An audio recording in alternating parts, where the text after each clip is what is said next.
On today's show, we hear original poetry from Zaremba and Kreiling and talk about upcoming things to do in Plymouth, Pembroke, Kingston, and Duxbury. I sit down with hairstylist Dana Cochems on Open Here and pop-up at the Jordan Hospital Club Polar Plunge. We're glad you're here. Let's get started.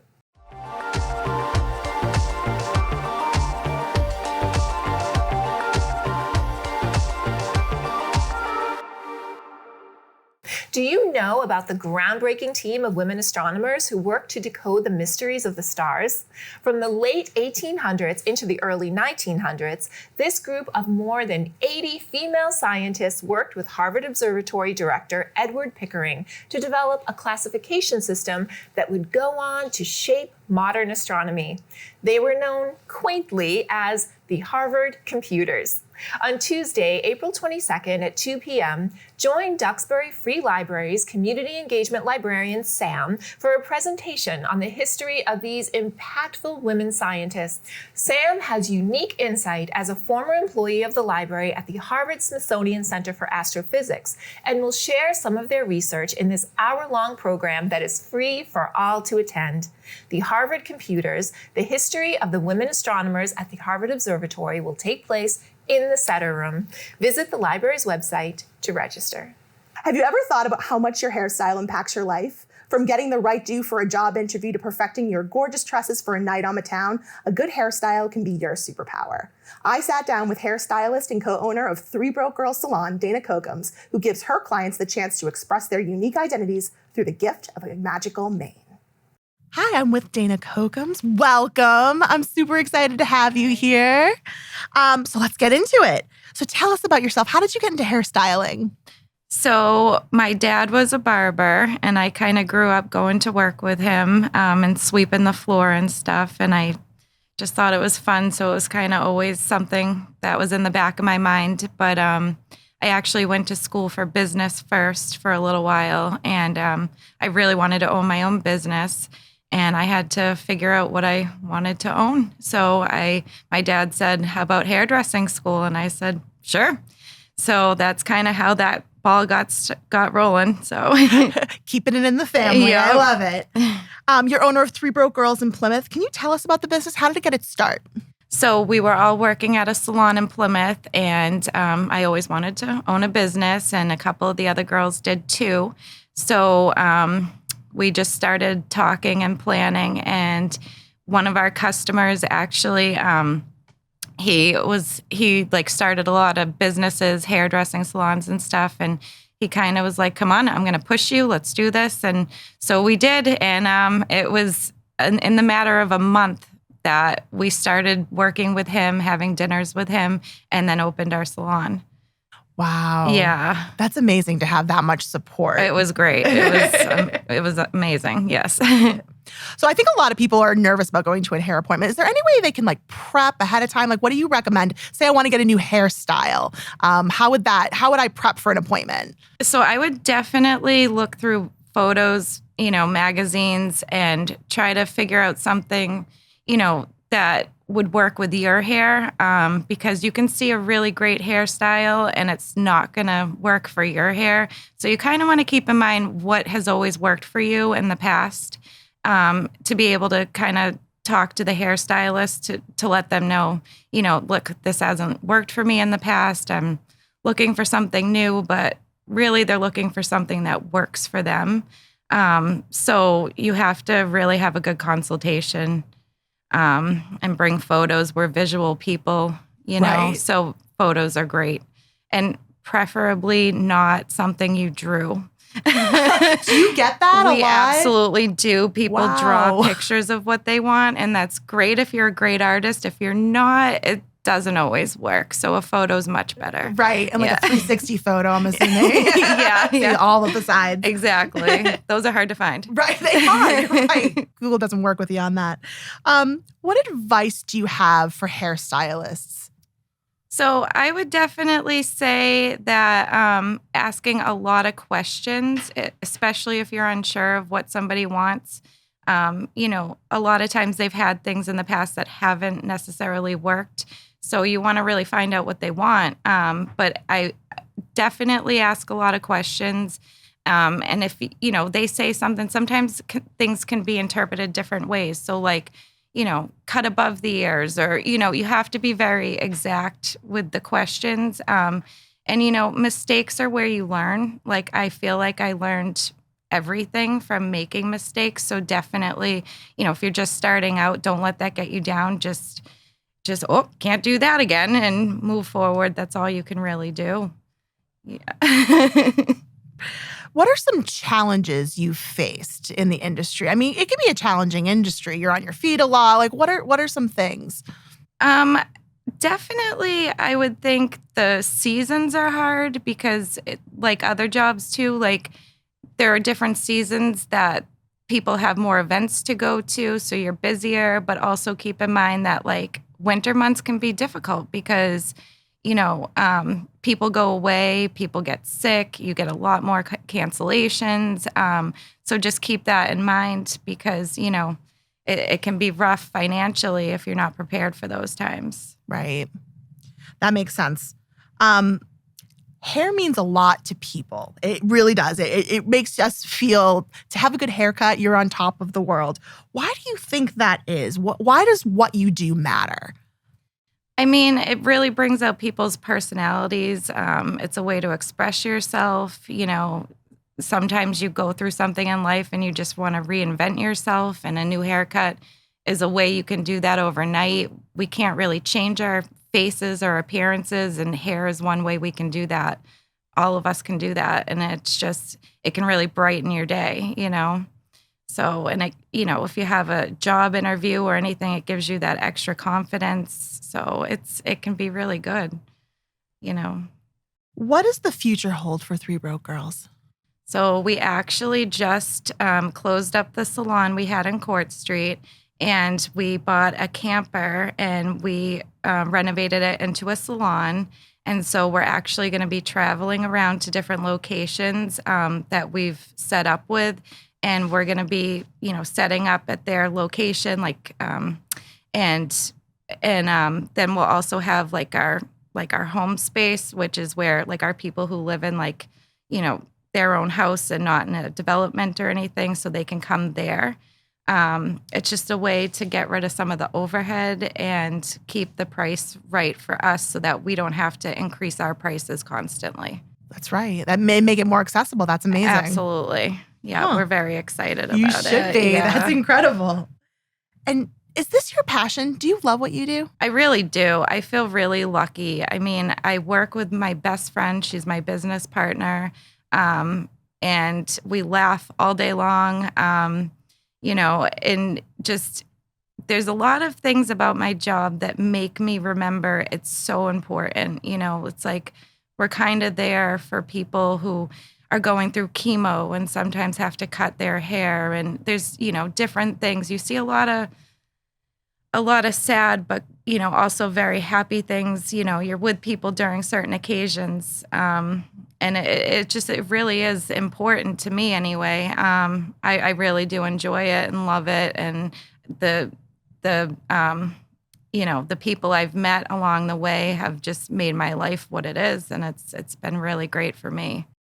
You have a little village. I do. I really do. My customers they're my family, So it's good. I'm very lucky that way. And they're very lucky to have you. Dana, thank you. Dana, thank you so much for joining us today. Thank you for having me.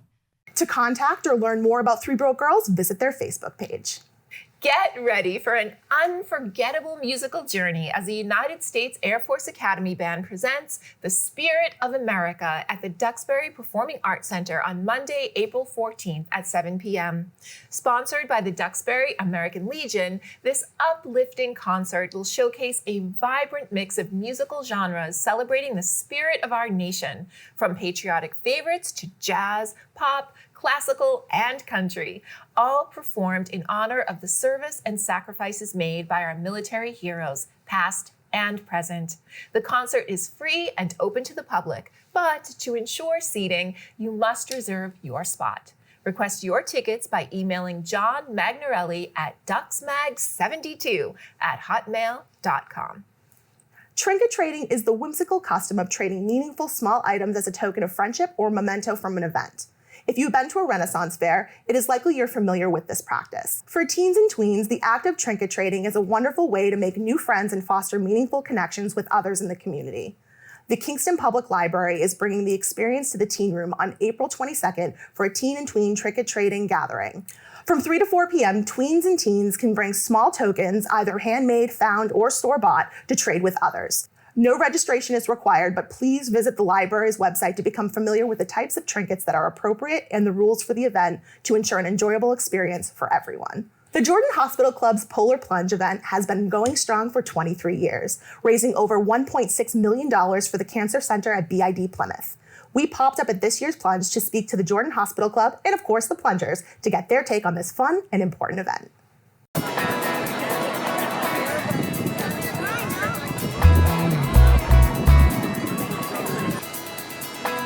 We're here at Jordan Hospital Club's 23rd annual Polar Plunge at Nelson Beach. It's going to be a cold day, but we're going to be surrounded by a lot of warm hearts. Let's see what these folks have to say.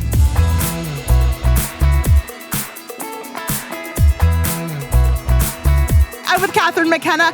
Catherine, 23 years, you're one of the founders. What is it like to be back for a 23rd year? It's so exciting. I cannot believe that the community support year in, year out, everyone has rallied around this cause for the Cancer Center and raised over $1.6 million. Extraordinary. What does it personally feel like to have people come and support this event? So many people came and showed up. It's very rewarding. It shows you the strength of our community who rally around this event, because I think everybody has been touched one way or another by cancer, and it is such an invaluable resource really to have a community hospital, our award-winning community hospital, so close that you can get cancer treatment here rather than going up into Boston. Well, it is such a pleasure to be here. Thank you so much for having us. Thank you for coming. This was great. Thank you.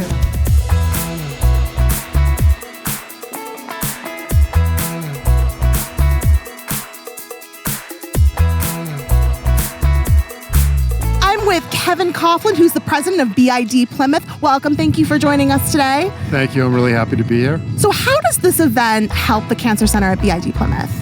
This event, which has raised over the past 23 years, $1.7 million of money that goes directly to the Cancer Center at BID Plymouth. That's amazing. So what does it mean to have all of these people show up for a very important cause? So, the people, as you walk around this area and you talk to the different folks that are here, they're here both to support the Cancer Center in Plymouth, but also many of them are here supporting individual patients that have received care or will be receiving care at the Cancer Center. And it's also a show of support for those individual patients as well as the hospital. Yeah, and what does it mean to you personally? It's amazing. It's amazing to see the support for what our caregivers do every day for the people in our community. And it's amazing to see the people that have been affected positively from such a great clinical service that we're able to offer here in Plymouth. Well, wonderful. It was wonderful to meet you. Thank you so much. Thank you.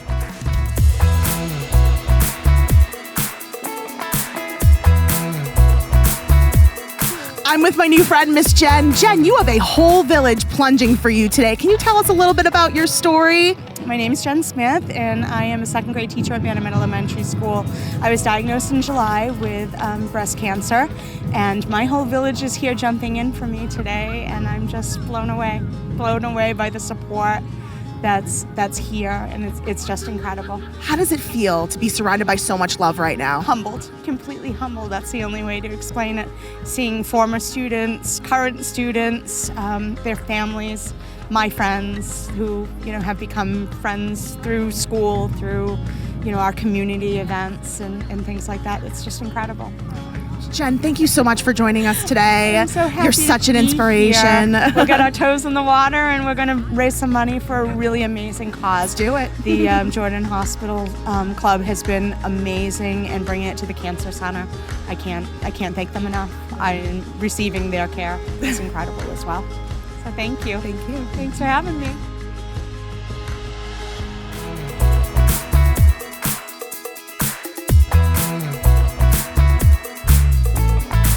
With Eileen and the rest of Mike Shamrocks. I mean, you've been doing this for 16 years, right? Yep, that's right. You guys have been doing it for 10? Yep. Who are you jumping for today? So we jump in memory of my dad, Michael Murphy, who we lost in 2009 from brain cancer. So we have been doing this plunge in his memory. I've been doing it 16 years in his memory, and then 10 years ago I decided to make a team in his memory. How does it feel to do this every year and remember your dad? It's cold, but it's something that I know if my dad was here, he was as crazy to do something like this. So it really represents him as a person. I feel like he loved the ocean. On the back of our shirts, you can see him with a big lobster. It feels good to do it in his memory. He'd be super proud. Thank you so much for joining us today. Thank you.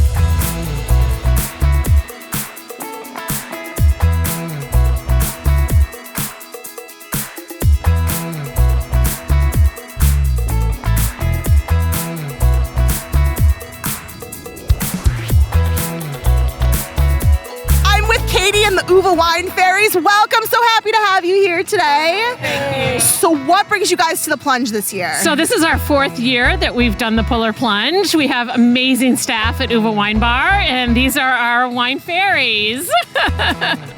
Excellent. Why was it important for you guys to be here today? So it's important, I think, for every business to get involved in the community and give back. And we've always done fundraisers for the local hospital, and I'm on the board for the Jordan Hospital Club. So it's important to both Michelle and I, who are the owners of Uva Wine Bar, and it's so great that our employees support that interest that we have in the community as well. Wonderful. Well, it was wonderful to meet you guys. Happy plunging. They're so brave.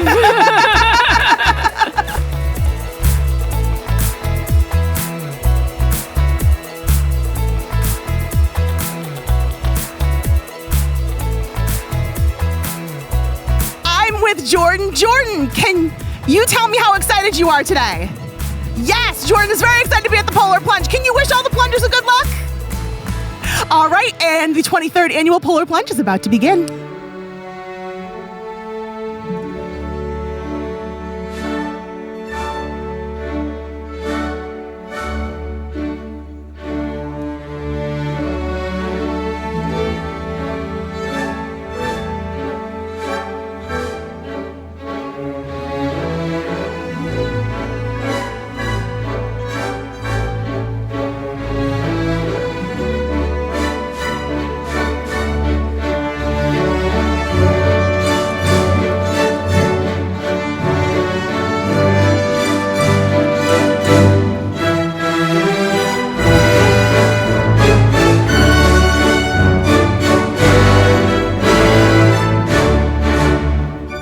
Well, what an amazing event. We want to thank the Jordan Hospital Club for having us here today. Make sure to check out our socials for where we're popping up next. From all of us at the local scene, we thank you for watching. We'll see you next time.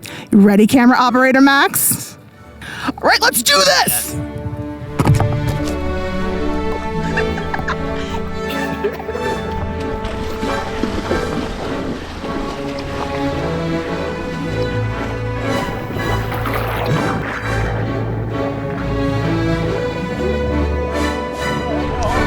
Think about it.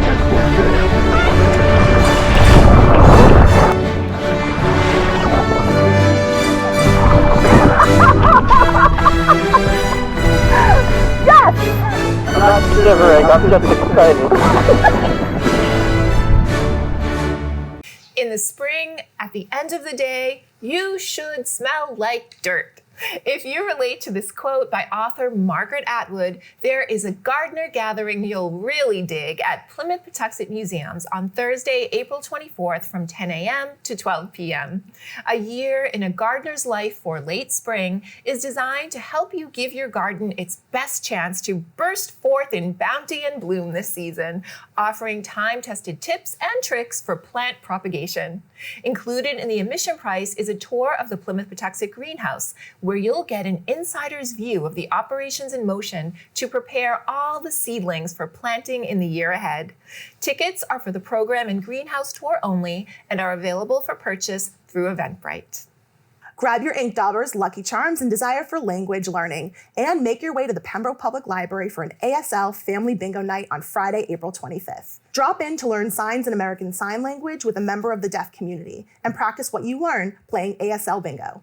The hour-long event starts at 1 p.m. and yes, in addition to improving your communication skills, there will be prizes. No registration is required for this fun and informative family-friendly afternoon in the meeting room of the library. Next up, poet Chris Zaremba shares her original work at Inky Hands Print Studio and Gallery in downtown Plymouth. Thank you and welcome.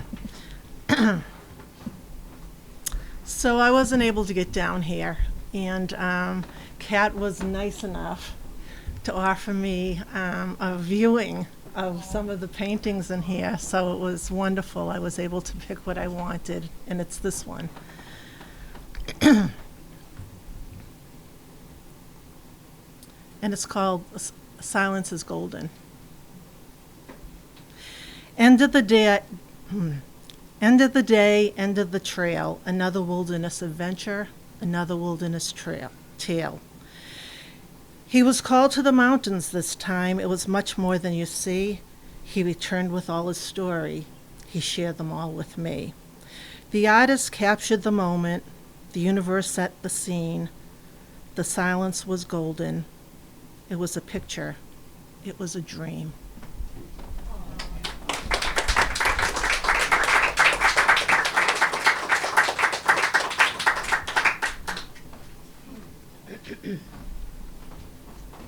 Thank you, Chris. It's great that you were able to connect with Kat.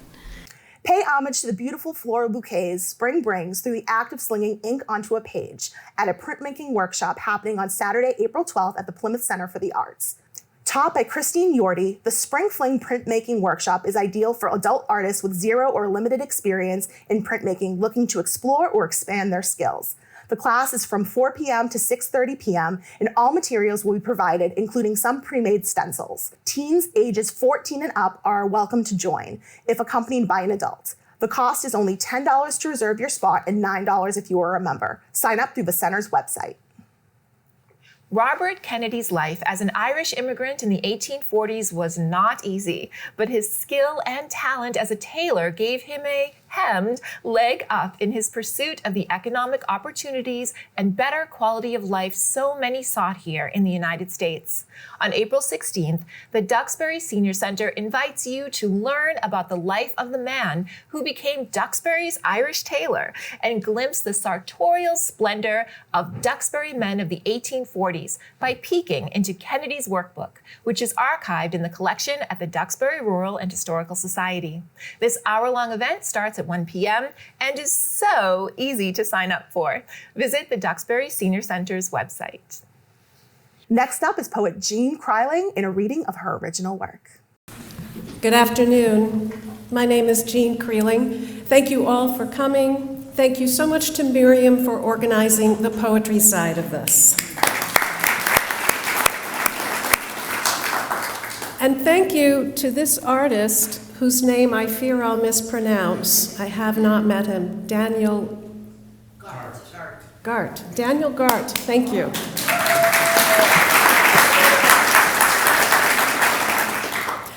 My poem is a double sonnet which takes its title from the painting.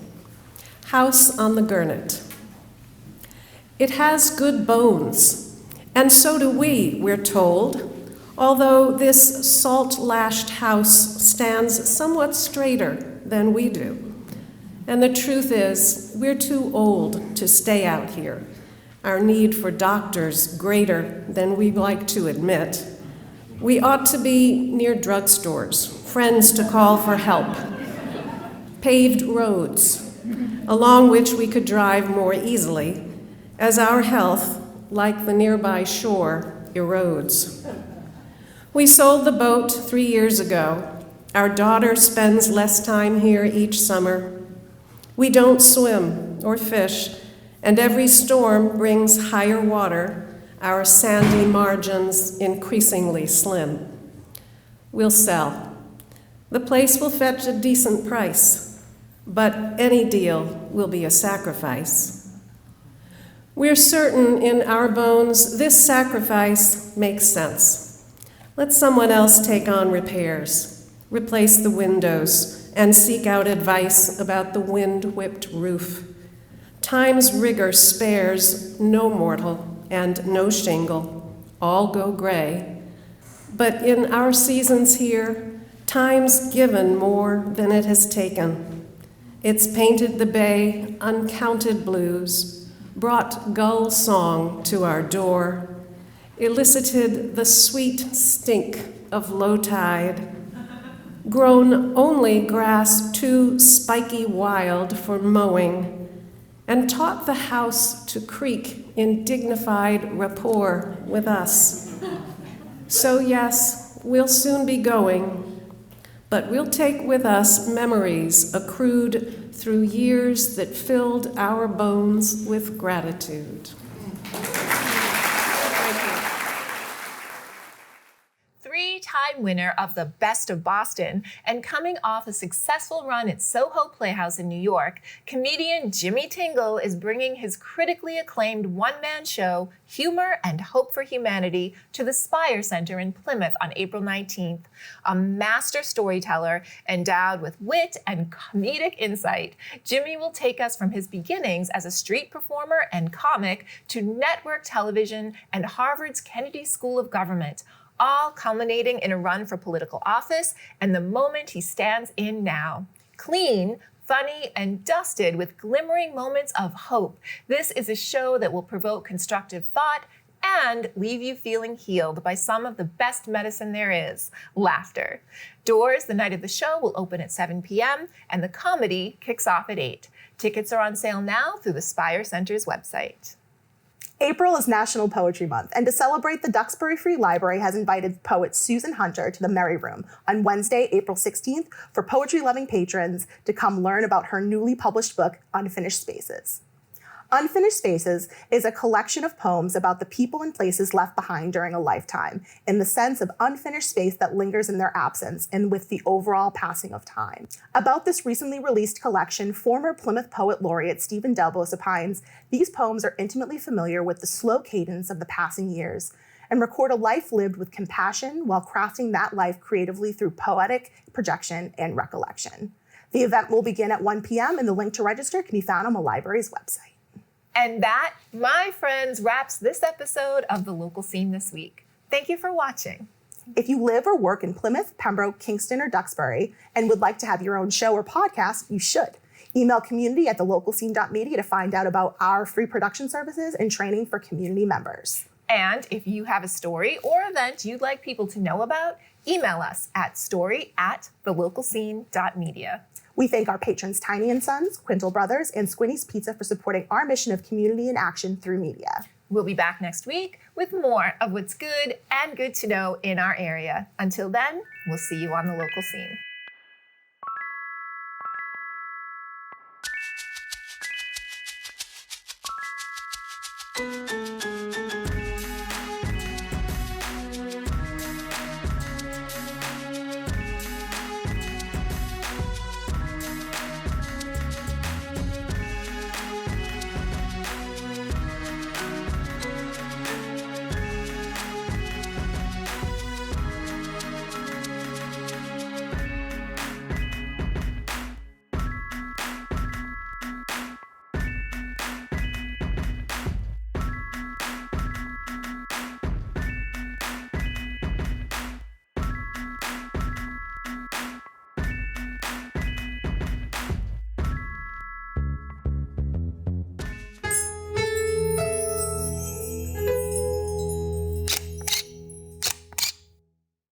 For more of what's good and good to know on the South Shore of Massachusetts, hit the subscribe button, and thank you for watching.